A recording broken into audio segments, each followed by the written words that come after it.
Yuk jadi bagian dari dakwah kami. Dukung operasional dakwah dan sosial kami, raih pahala amal jariah yang terus mengalir sampai hari kiamat. Innal hamdalillah, segala puji dan puja kehadirat Allah. Nahmaduhu wa nasta'inuhu wa nastaghfiruh. Hanya kepadanya kita memuji, meminta pertolongan serta bertaubat dari dosa-dosa kita. Wa na'udzu billahi min syururi anfusina. Dan hanya kepada Allah pula kita meminta agar dijauhkan dari keburukan-keburukan diri kita. Wa min sayyiati a'malina, dan dari segala dosa yang pernah kita lakukan. May yahdihillahu fala mudhillalah. Barang siapa yang telah Allah berikan petunjuk maka tidak akan pernah sesat selamanya. Wa may yudlilhu fala hadiyalah. Dan barang siapa yang telah Allah sesatkan maka tidak akan mendapatkan petunjuk selamanya. Asyhadu an la ilaha illallah wahdahu la syarikalah wa asyhadu anna Muhammadan abduhu wa rasuluh. Saya bersaksi tiada Tuhan yang berhak disembah kecuali Allah dan Muhammad benar-benar hamba juga utusannya. Allah mengingatkan dalam kitabnya, ya ayyuhalladzina amanu taqullaha haqqa tuqatih wa la tamutunna illa wa antum muslimun. Hai sekalian orang-orang yang beriman, bertakwalah, hanya patuh dan tunduklah kepada satu-satunya pencipta segala sesuatunya, baik di langit, di bumi, di kedalaman lautan, terjangkau atau tidak terjangkau oleh mata kita sebagai manusia. Dan itu adalah Allah subhanahu wa ta'ala. Sebenar-benar patuh dan takwa. Dan janganlah kalian meninggal dunia kecuali dalam keadaan Islam.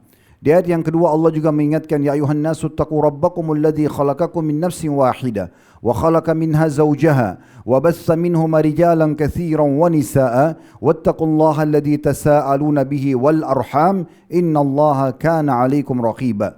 Hai sekalian manusia, sekali lagi bertakwalah, hanya patuh dan tunduklah kepada Allah yang telah menciptakan kalian dari jiwa yang satu yaitu Adam alaihissalam, dan telah menciptakan dari jiwa yang satu istrinya Hawa alaihissalam, dan telah banyak memberikan keturunan laki-laki juga perempuan dari keduanya. Sekali lagi bertakwalah kepada Allah dan jagalah hubungan silaturahim, sesungguhnya Allah senantiasa mengawasi kalian.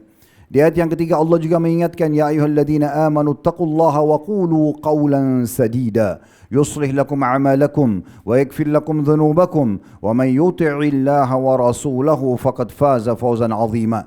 Hai sekalian orang-orang yang beriman, sekali lagi bertakwalah, hanya patuh dan tunduklah kepada Allah dan jujurlah, ucapkan perkataan yang benar. Niscaya Dia akan memperbaiki amal-amal perbuatan kalian, mengampuni dosa-dosa kalian. Barang siapa yang mentaati Allah dan Rasulnya, sungguh dia telah mendapatkan kemenangan yang besar. Amma ba'd, fa inna asdaqal hadithi kitabullah. Kita tahu sebenar-benar rujukan dalam segala ini kehidupan seorang muslim, terutama dalam ibadah, adalah kitabullah, Al-Quran. Wa khair hadi Muhammadin sallallahu alaihi wa ala alihi wa sahbihi wasallam.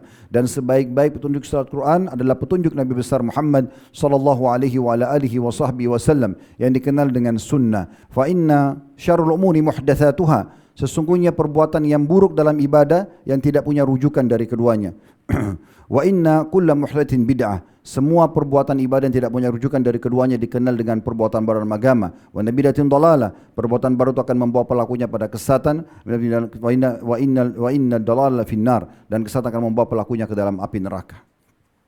Saudaraku seiman, rahimani rahimakumullah. Kesempatan ini kita akan bahas sebuah serial iman, tambahan dari apa yang sudah kita bahas di Jumat-Jumat yang lalu, yaitu masalah perangai yang memang harus dimiliki oleh setiap muslim. Dimulai Allah Azza wa Jal menisbatkan dirinya pada sifat yang mulia ini. Semua nabi-nabi dan rasul juga bersifat seperti sifat yang mulia ini. Dan semua orang-orang beriman juga ditekankan agar bersifat dengan sifat yang mulia ini. Tidak ada seseorang yang bersifat dengan sifat ini kecuali pasti akan selamat. Pasti akan mulia, baik di dunia maupun di akhirat. Akan mulia di mata Allah subhanahu wa ta'ala, dipandang mulia di dalam syariat Allah subhanahu wa ta'ala dan juga di mata manusia. Itulah sifat kejujuran. Jujur saudaraku seiman adalah sifat Allah Azza wa Jal. Allah menyebutkan dalam banyak Al-Quran atau ayat Al-Quran, diantaranya surah An-Nisa di ayat 89. وَمَنْ أَصْدَقُ مِنَ اللَّهِ حَدِيثًا. Dan siapakah yang lebih jujur daripada Allah dalam pernyataan. Juga dalam surah An-Nisa ayat 122 Allah mengatakan وَمَنْ أَصْدَقُ مِنَ اللَّهِ قِيلًا. Dan siapa yang lebih jujur perkataannya daripada Allah subhanahu wa ta'ala. Dan sekian banyak ayat yang membahas tentang masalah ini. Begitu juga kita tahu bahwasanya sifat para nabi-nabi terkenal mereka dipilih oleh Allah subhanahu wa ta'ala justru dengan kejujurannya. Bagaimana baginda Nabi alaihi salatu wassalam memiliki julukan yang digabungkan dalam dua kata yang mulia, As-Sadiqul Amin, orang yang jujur dan sangat terpercaya. Dan julukan ini diberikan oleh seluruh masyarakat Mekah sebelum beliau dinobatkan menjadi nabi. Dinukil dalam sebuah riwayat, dinukil dari Abdullah bin Hantha radhiyallahu anhu sebelum beliau masuk Islam, beliau mengatakan, pernah aku membeli sesuatu dari Nabi SAW sebelum beliau utus jadi nabi di fase Mekah. Dan ada satu pembayaran dari produk tersebut yang tertinggal, belum aku membayarnya. Dan aku berjanji akan membawa pada beliau di tempat transaksi yang sedang terjadi. Akan tetapi, aku sempat melupakan sampai 3 hari. Dan pada saat aku teringat, aku pun kembali ke tempat transaksi antara aku sama beliau. Dan ternyata aku temukan Nabi SAW masih berdiri di tempat yang sama, menunggu produk dan juga transaksi itu diselesaikan. Lalu kemudian aku bertanya, apakah benar anda menunggu selama 3 hari di sini? Kata Nabi SAW, ya fata, laqad syakakta alayya, wahai anak muda, engkau telah mempersulit aku. Ana hahuna mundu thalathin antadhiruk. Saya benar-benar berada di sini selama 3 hari menunggumu. Hadis ini diriwayatkan oleh Tirmidzi. Bagaimana sifat jujur ini akan membuat mulia di mata Allah Subhanahu wa taala, mulia juga di mata manusia. Tidak ada orang yang tidak senang bergaul, berinteraksi sama orang yang jujur. Karena setiap kali dia berbicara sesuatu, menceritakan sesuatu, memberikan ide, semuanya dengan kejujuran. Maka kita akan merasa nyaman. Begitu juga pada saat kita transaksi, kita tahu pedagang ini seorang yang jujur, maka kita akan nyaman untuk transaksi dengan dia. Seorang pasangan hidup, suami atau istri yang jujur, kita akan nyaman interaksi dengan dia. Karena manusia yang bisa dipegang adalah lisannya, kejujurannya. Sementara hewan mungkin bisa dipegang ekornya. Oleh karena itu ini sebuah perangai yang harus kita jaga.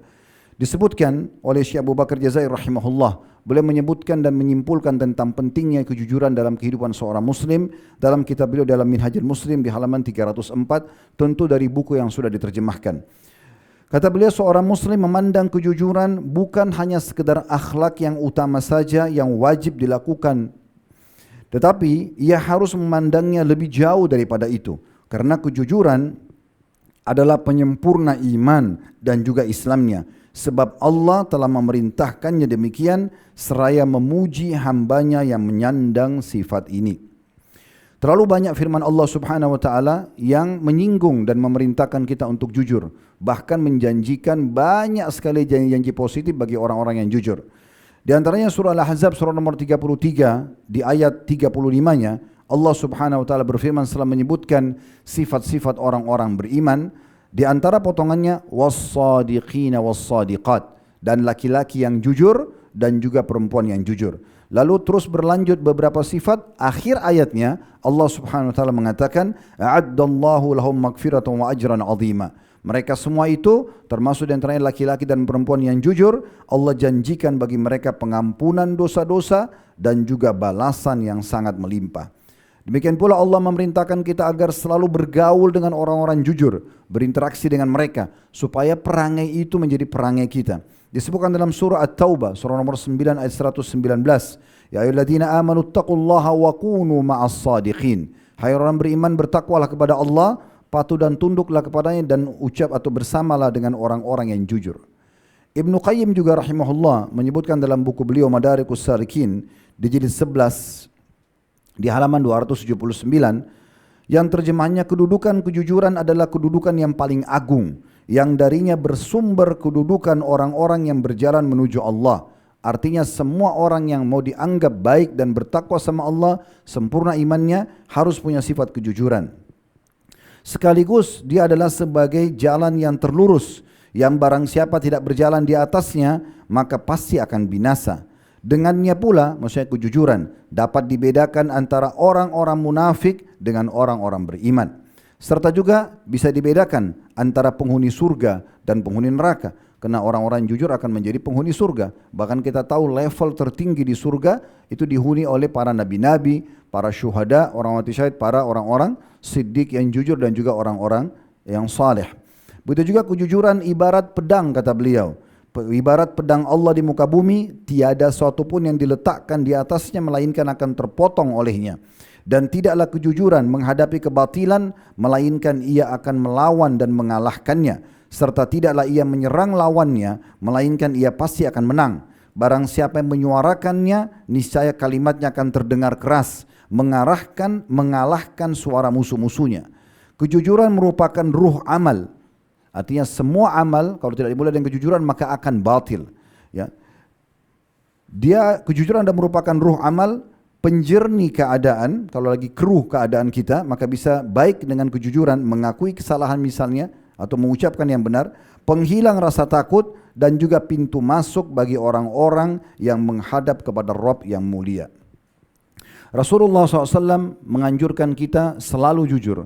Dan beliau menjanjikan dari sabda beliau dalam sebuah hadis yang sahih yang sangat masyhur bahwasanya siapapun jujur pasti semuanya akan jadi baik dalam kehidupan dia dan akhirnya dia akan menuju ke surga. Dalam sabda beliau masyhur, alaikum bisidqi fa inna sidqa yahdi ilal bir. Kalian harus wajib bukan pilihan untuk jujur dan ketahuilah jujur pasti akan membawa kepada kebaikan-kebaikan.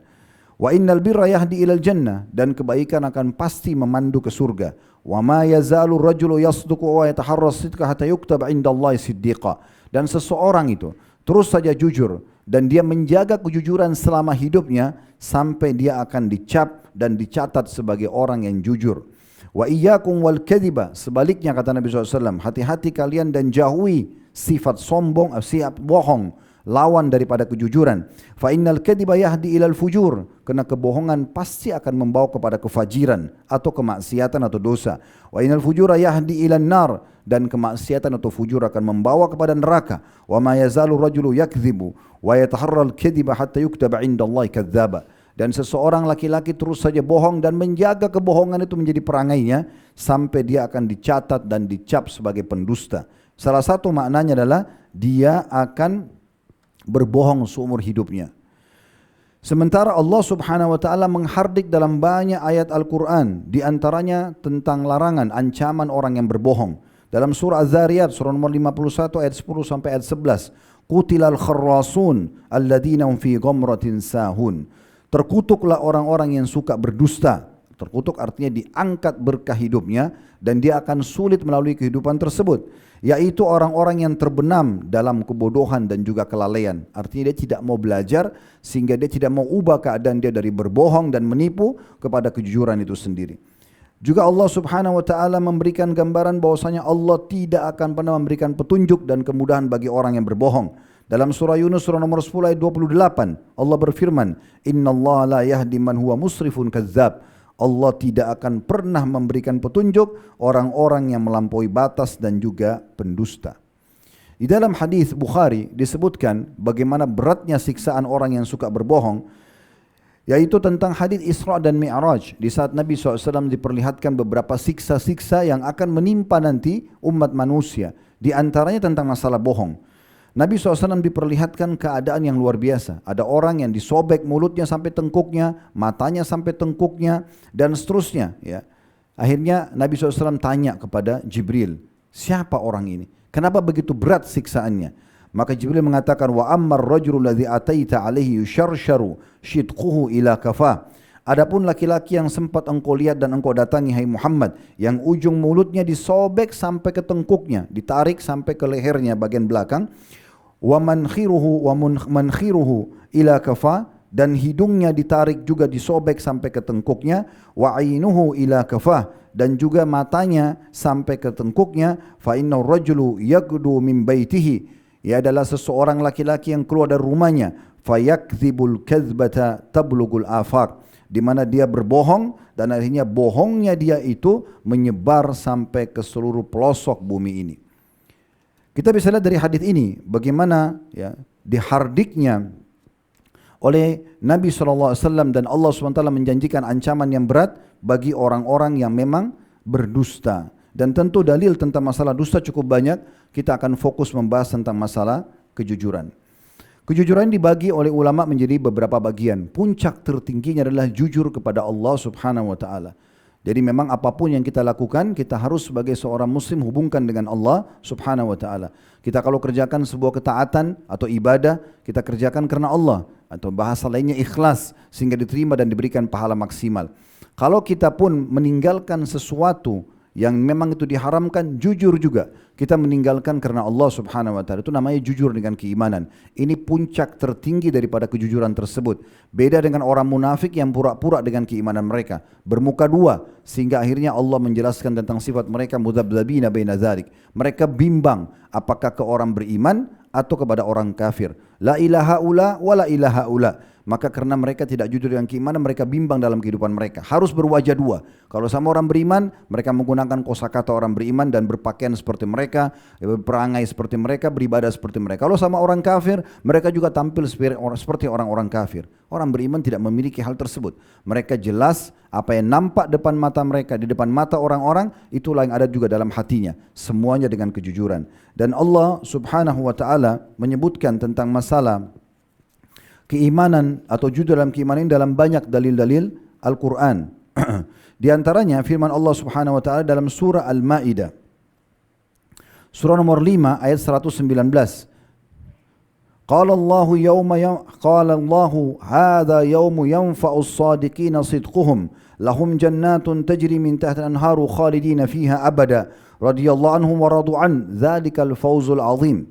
Di hari kiamat nanti Allah akan berfirman ya kepada orang-orang semua di mahsyar, semua orang akan Allah perdengarkan ucapan ini dan ini pujian bagi orang-orang yang beriman. Pada hari ini kata Allah, orang-orang yang jujur dengan keimanannya akan memperoleh manfaat dari kejujuran mereka. Mereka memperoleh surga yang di bawahnya mengalir sungai, mereka kekal di dalamnya selama-lamanya. Allah ridho kepada mereka dan mereka pun ridho kepadanya, dan itulah kemenangan yang besar. Demikian juga dalam firman Allah SWT yang lain dalam surah Az-Zumar, surah nomor 39 ayat 33. Di mana Allah Subhanahu wa taala berfirman walladzi jaa'a bis-sidqi wa saddaqa bih ulaika humul muttaqun, dan orang-orang yang membawa kebenaran yaitu Nabi Muhammad sallallahu alaihi wasallam dan jujur dalam risalah yang disampaikan kepada umat manusia, dan orang-orang yang membenarkannya atau membenarkan risalah yang diperintahkan oleh Allah untuk diimani melalui Nabi Muhammad sallallahu alaihi wasallam, mereka itulah orang-orang yang bertakwa. Demikian pula kita tahu dalam hadis Nabi sallallahu alaihi wasallam, orang yang jujur menginginkan mati syahid dari hatinya karena keimanannya, bukan karena ingin dikatakan kesatria, seorang pahlawan atau yang punya jasa secara umum, maka mereka akan mendapatkan pahala mati syahid walaupun mati di atas ranjangnya karena kejujurannya. Dalam sebuah hadis Muslim diriwayatkan Imam Muslim, kata Nabi SAW, man sa'alallaha syahadata bisidq, siapa yang jujur meminta kepada Allah, benar-benar dia minta ya mati syahid itu, ballagahu Allah manazil asy-syuhada wa in mata ala firashi, Allah pasti akan menyampaikan dia ke level atau tingkat orang-orang yang mati syahid nanti di hari kiamat walaupun dia mati di atas ranjangnya. Bagaimana juga Allah Subhanahu wa taala menyebutkan dalam surah Al-Ahzab tentang pentingnya kejujuran. Ayat 23, rijalun sadaqu ma ahadullah alaih faminhum man qada nahba, al-ayah. Orang-orang yang jujur dan benar dengan keimanannya dan membuktikan kejujuran janjinya kepada Allah, maka mereka ada yang sudah meninggal dunia, lanjutan ayat itu ada yang sudah wafat ya, dan mereka tidak mengubah apa yang telah mereka janjikan kepada Allah Subhanahu wa taala. Demikian pula Allah sebutkan masih surah Al-Ahzab, satu ayat setelahnya di ayat 24-nya, liyajziyallahu as-sadiqina bisidqihim. Pasti Allah akan balas orang-orang yang jujur dengan keimanannya dengan balasan yang besar karena kejujuran mereka itu. Yang kedua, jujur dalam berpenampilan. Bagaimana kita dilarang dalam Islam berpenampilan sebagaimana tadi kita sudah bahasakan ya, berwajah dua, baik itu dengan keimanannya atau penampilan secara umum. Misal dia sebenarnya orang miskin tapi dia coba menunjukkan kepada manusia kalau dia orang kaya sehingga memaksakan diri. Berapa banyak laki-laki ingin melamar seorang wanita supaya diterima lamarannya, maka dia pinjam sebuah mobil mewah untuk menunjukkan kepada keluarga perempuan kalau dia orang kaya, padahal sebenarnya dia berdusta. Atau berapa banyak orang yang menunjukkan seakan-akan dia memiliki kedudukan yang tinggi di sebuah perusahaan padahal sebenarnya tidak bekerja di situ, dan seterusnya. Berapa banyak contoh-contoh yang berhubungan dengan masalah ini, dan ini dilarang secara mutlak. Bukan kita tidak boleh berpenampilan yang rapi dan bersih, itu bagian daripada sunnah Nabi SAW. Tapi kalau kita ikutin pakaian yang kita gunakan, pakaian kebesaran, seakan-akan kita berada di posisi itu. Misal sengaja orang menggunakan pakaian angkatan bersenjata misalnya, dengan tujuan seakan-akan dia adalah bagian daripada anggota itu tidak dibenarkan, padahal sebenarnya mereka tidak. Ini contohnya. Semua ini masuk dalam larangan. Dan Nabi SAW menggabungkan semua itu larangannya dalam sebuah hadis riwayat Muslim. Al-mutasyabbi'u bima lam yu'ta kalabisi thawbai zur. Orang-orang yang pura-pura ya, memiliki banyak sesuatu yang bukan miliknya, maka bagaikan orang yang mengenakan dua pakaian palsu atau dusta. Demikian pula kita harus jujur yang ketiga dalam akad-akad kita. Jujur semuanya. Apapun yang sudah kita sebutkan dan kita sepakati, wajib kita mengikutinya. Dan tidak boleh kita mengubah kecuali kesepakatan dua belah pihak. Sebagaimana sabda Nabi SAW dalam riwayat Tirmidzi, Al-muslimuna ala syurutihim. Orang muslim sesuai dengan akad yang disepakati. Ditanya tentang kekurangan produk tersebut, dia jujur, maka diberkahilah transaksi keduanya. Salah satu efek berkah begini, mungkin kita beli barang bekas, tetapi karena kita bertransaksi dengan jujur, yang jual juga jujur, maka biasanya barang bekas itu tetap berkah, bertahun-tahun kita pakai tetap saja bermanfaat. Uang juga yang didapatkan dari transaksi jujur itu akan berkah, walaupun jumlahnya sedikit tapi banyak manfaatnya. Maka ini contoh keberkahan. Lalu kata Nabi SAW, wa in katama wa kadzaba muhikat barakatu bai'ihima. Tetapi sebaliknya kalau keduanya menyembunyikan, tidak transparan dan juga berdusta, maka akan diangkat berkah transaksi keduanya. Demikian pula hadis riwayat Ibnu Majah. Kata Nabi SAW, ayyuma rajulun tadayyana daynan wa huwa mujmi'un alla yufihi iyyahu lakiyallahu sariqan. Siapapun yang utang dari orang lain, kemudian dia memang dari awal niat tidak ingin membayar, cuma raut wajahnya aja pura-pura seakan-akan dia mau bayar, saya pasti akan bayar, saya akan begini, tapi sebenarnya dia tidak bayar, maka pastikan nanti dia akan bertemu dengan Allah pada hari kiamat sebagai seorang pencuri, atau makna lainnya dia akan dihukum oleh Allah Subhanahu wa taala sebagai pencuri, padahal sebenarnya dia hanya berhutang dari orang lain. Jadi dari awal dia ikuti dengan kedustaan. Begitu juga contoh yang lain, yang keenam adalah jujur dalam janji-janji, berkata dan juga amanah. Sebagaimana Nabi SAW memastikan semua kejujuran yang kita sampaikan dan kita gunakan dalam kehidupan kita, interaksi dalam hal apapun akan mendatangkan ketenangan. Dalam sabda beliau riwayat Tirmidzi, da' ma yaribuka ila ma la yaribuk. Tinggalkanlah sesuatu yang tidak bermanfaat bagimu kepada sesuatu yang bermanfaat bagimu. As-sidqu tuma'nina. Jujur pasti akan membawa ketenangan jiwa. Wal kadhibu ribah. Sementara dusta akan membawa kerancuhan. Dan kita tahu dalam hadis riwayat Bukhari Muslim, hadis yang masyhur, di mana Nabi SAW memastikan tanda-tanda orang munafik justru bertolak belakang. Kalau orang mukmin disuruh jujur, maka mereka suka berdusta. Ayatul munafiki thalath. Tanda-tanda jelas orang munafik ada tiga. Yang paling pertama, idza kadzaba, idza haddatsa kadzab. Kalau dia berbicara pasti dia berbohong. Kemudian yang kedua, idza wa'ada akhlaf. Kalau dia diberikan dia berjanji maka dia pungkiri, wa idza tumina khan. Dan kalau dia diberikan amanah maka dia berkhianat. Dan kita tahu bagaimana hukuman orang-orang munafik yang Allah kekalkan dalam Al-Quran, innal munafiqina fid darkil asfali minan nar. Sungguhnya orang-orang munafik berada di dasarnya api neraka.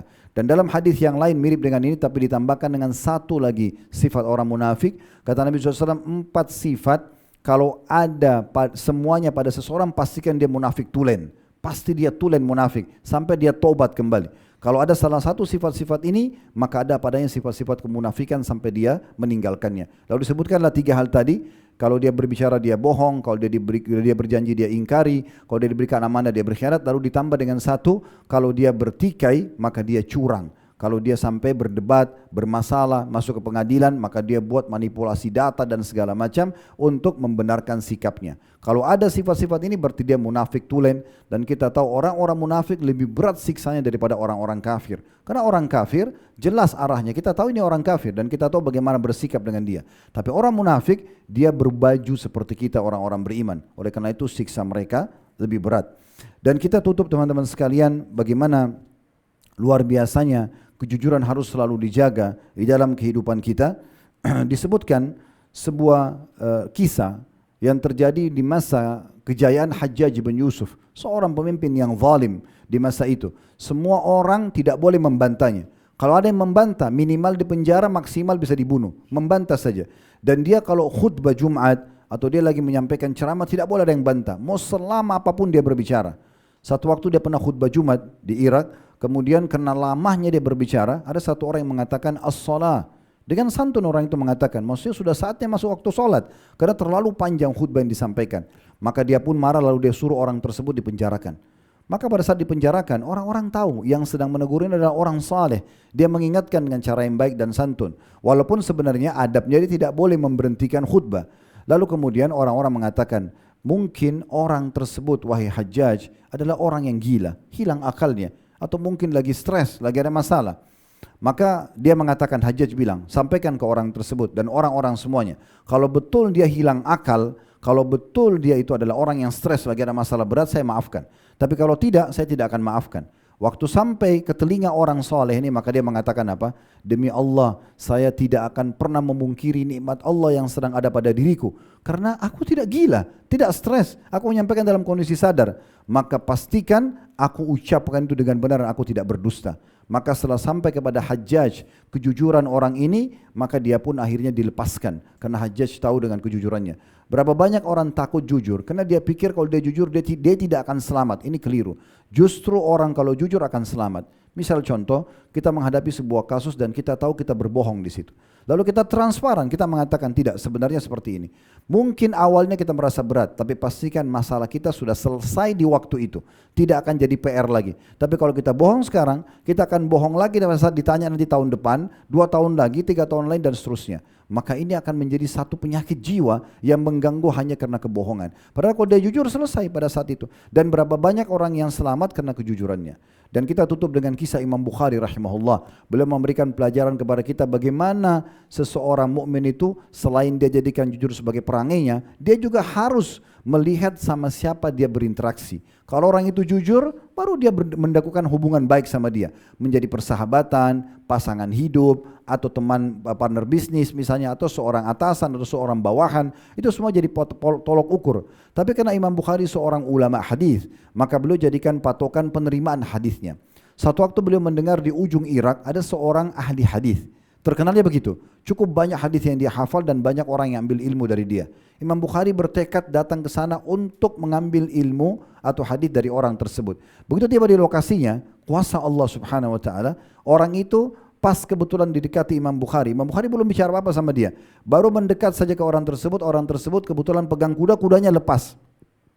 Kudanya jalan, melarikan diri dari orang ini.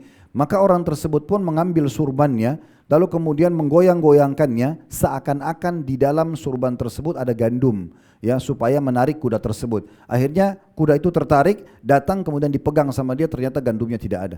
Imam Bukhari menanyakan, apakah tadi, apa maksud anda melakukan itu? Dia mengatakan, saya ingin memanggilnya kembali. Dengan niat apa? Kata dia, karena saya niatkan seakan-akan di dalam kain ini ada gandum, supaya dia kembali. Dan dia berhasil kembali.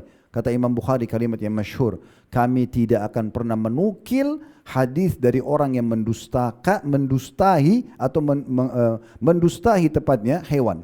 Jadi hewan pun tidak boleh dibohongi. Kalau kita betul-betul ingin memberikan sesuatu, kita berikan sesuatu. Dan kita kuatkan dengan riwayat Bukhari.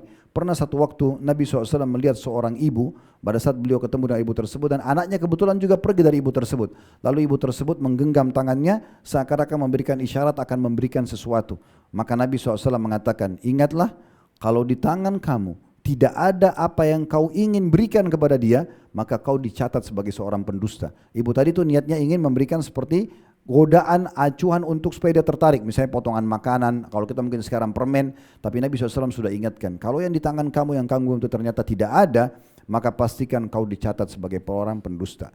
Aku qauli hadza, saya sudah mengucapkan perkataan saya ini, wa astaghfirullah li wa lakum, dan saya istighfar kepada Allah, mengajak jemaah istighfar kepada Allah, fastaghfiruhu innahu wal ghafurur rahim, istighfar kepada yang karena dia Maha Pengampun juga Maha Penyayang. Alhamdulillah, wassalatu wassalamu ala rasulillah. Segala puji dan puja kehadirat Allah Subhanahu wa taala, juga salawat dan taslim kepada Nabi besar Muhammad sallallahu alaihi wa alihi wa sahbihi wasallam.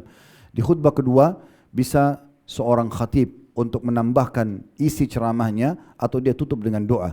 Dan kita lebih memilih di awal khutbah tadi diselesaikan semua materi dan kita akan berdoa kepada Allah Subhanahu wa taala. Dan ini bagian dari yang dicontohkan oleh Nabi alaihi salatu wassalam, dan dalam makna sebuah hadis bahwasanya doa yang mustajab di hari Jumat itu adalah pada saat khatib di atas mimbar sampai diiqamahkan salat. Maka kita berharap semoga Allah Subhanahu wa taala menerima doa kita ini. Alhamdulillahirabbil alamin. Kami memuji-Mu ya Allah sebagaimana layak Kau dipuji sebagai pencipta. Kami memuji-Mu sampai Engkau menerima puji-pujian kami ini dan Engkau jadikan sebagai tambahan amal kami pada hari kiamat nanti. Penyebab pembersihan dosa-dosa kami, penyebab peninggian derajat-derajat kami dan juga penyempurna terhadap iman kami. Dan kami mengucapkan salam hormat kami kepada utusan-Mu Nabi besar Muhammad sallallahu alaihi wa ala alihi wa sahbihi wasallam sebagaimana Engkau telah perintahkan kami untuk mengucapkan salam hormat kepadanya. Ya Allah, Zat yang kami yakin sedang melihat kami kerana Engkau maha melihat, mendengar kami kerana Engkau maha mendengar. Engkau sedang menyaksikan kami sedang melaksanakan satu dari kewajiban yang telah Engkau bebankan kepada kami. Maka catatkan ini sebagai tambahan amal yang sempurna pada hari kiamat. Terimalah seluruh amal-amal soleh yang pernah kami kerjakan, yang sedang kami kerjakan, yang akan kami kerjakan dengan pahala yang sempurna sampai menjelang ajal datang nanti. Dan jangan tinggalkan satupun dari dosa kami ya Allah, besar ataupun kecil, sengaja ataupun tidak sengaja. Demikian pula kedua orang tua kami, seluruh kerabat kami, dan siapapun yang mencintai kami kerana Engkau ya Allah, dan kami cinta mereka kerana Engkau ya Allah, kecuali Engkau gantikan menjadi pahala. Dan ampunilah seluruh muslimin dan muslimat, mukminin dan mukminat yang hidup dan juga yang sudah meninggal. Ya Allah, sebagaimana Engkau buat kami lahir di negeri kami Indonesia ini, maka jagalah persatuan, kesatuan dan kemerdekaan kami. Suburkanlah tanah-tanah kami, limpahkanlah rezeki kami, berkahilah semua yang telah Engkau berikan kepada kami. Selamatkan kami dan negeri kami juga agama kami dari semua mara bahaya, semua bencana, semua ujian, bahkan musuh-musuh yang berusaha untuk merusak negeri dan agama kami. Ya Allah, berilah hidayah para penduduk pemimpin kami untuk menjalankan tugas dan amanah dengan baik, untuk memberikan hak-hak pada masyarakat, dan balaslah mereka dengan sebaik-baik balasan terhadap kebaikan yang sudah mereka lakukan dan juga keputusan yang sudah mereka ambil yang mendatangkan maslahat yang baik untuk seluruh orang. Dan juga maafkan kesalahan-kesalahan mereka. Bukan hanya pemimpin yang memimpin kami di saat ini, tapi siapapun yang memimpin negeri kami, baik yang sudah wafat, yang sedang memimpin dan juga yang akan memimpin nanti, semuanya Engkau maafkan kesalahan mereka serta Engkau berikan taufiknya untuk menjalankan tugas dan amanah dengan baik. Ya Allah, saudara-saudara kami di Palestin, kami hanya bisa menyaksikan bagaimana mereka dibantai, bagaimana mereka disiksa, bagaimana hak-hak mereka diambil, wanita diperkosa, anak kecil dibunuh, masjid dihancurkan ya Allah. Tidak ada daya dan kekuatan dari kami kecuali memohon kepadamu. Ya Allah, Zat yang maha kuat dan maha perkasa, hancurkanlah orang-orang Yahudi itu serta siapapun yang mendukung mereka. Jadikan mereka pelajaran besar bagi orang-orang yang berusaha untuk mengganggu umat Islam dan juga agama Islam. Dan ikhlaskan niat saudara-saudara kami di Palestin, di Syria, di Yaman, di Irak yang sedang tertindas dimanapun di muka bumi ini. Ikhlaskan niat mereka, terima para syuhada mereka, mulakan Islam di tangan mereka dan tangan kami semua, dan ikut sertakan kami bersama mereka di pahala, baik dengan doa, dengan harta juga dengan jiwa kami. Dan ya Allah, sebagaimana Engkau satukan kami di majlis Jumat yang mulia ini, satukan juga kami di surga Firdaus tanpa hisab kelak. Rabbana atina fid dunya hasanah. Ya Allah, berikanlah kami semua kebaikan di dunia, wa fil akhirati hasanah, dan semua kebaikan di akhirat. Wa qina adzabannar. Selamatkan kami dari api neraka, wa adkhilnal jannata ma'al abrar, dan masukkan kami ke dalam surga bersama dengan orang-orang yang patuh. Ya Aziz wa Ghaffar ya Rabbal alamin, wa Zat yang maha perkasa, maha mulia, wa Tuhan alam semesta. Wa sallallahu ala nabiyina Muhammadin wa alihi wa sahbihi wasallam, walhamdulillahi rabbil alamin. Inna Allah ya'muru bil adli wal ihsan wa ita'i dzil qurba. Sesungguhnya Allah menyuruh kita berbuat baik, keadilan, dan juga berbuat menyambung hubungan silaturahmi, berbuat baik kepada sanak kerabat kita.